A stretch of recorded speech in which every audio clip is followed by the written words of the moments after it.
The US-Israeli war on Iran has steered focus away from the Ukrainian front lines to the chaos in West Asia. But in an effort to revive stalled peace talks and end the war in Ukraine, President Volodymyr Zelensky has sent a delegation to Miami hoping to get peace talks back on track. Bilateral talks between the US and Ukraine are taking place. The Ukrainian delegation is being led by the country's National Security and Defense Council Secretary Rustem Umerov. Meanwhile, the American side is being represented by Special Envoy Steve Witkoff and President Trump's son-in-law Jared Kushner. The first round of negotiations were held on Saturday. They say discussions centered on security agreements, particularly regarding air defense. The second round of talks focuses on preparations for future trilateral talks, sanctions against Russia and further security guarantees. A US-Ukraine agreement on drone production has also been touted.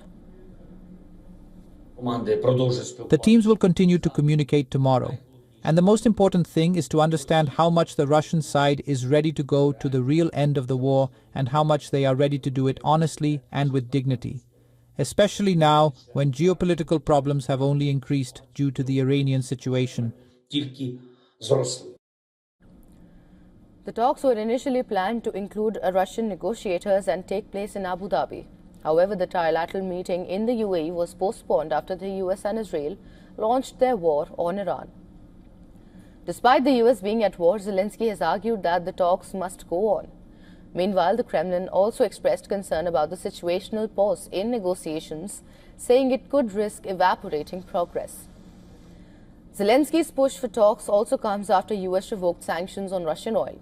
Zelensky believes the waiver could be detrimental to Ukraine. Now, the suspension is intended to bring down energy prices that have soared because of the US-Israeli war on Iran. Even as the talks between the US and Ukraine are taking place in Miami, the Russian Defense Ministry says its forces have taken control of Potapivka village in Ukraine's northern Sumy region.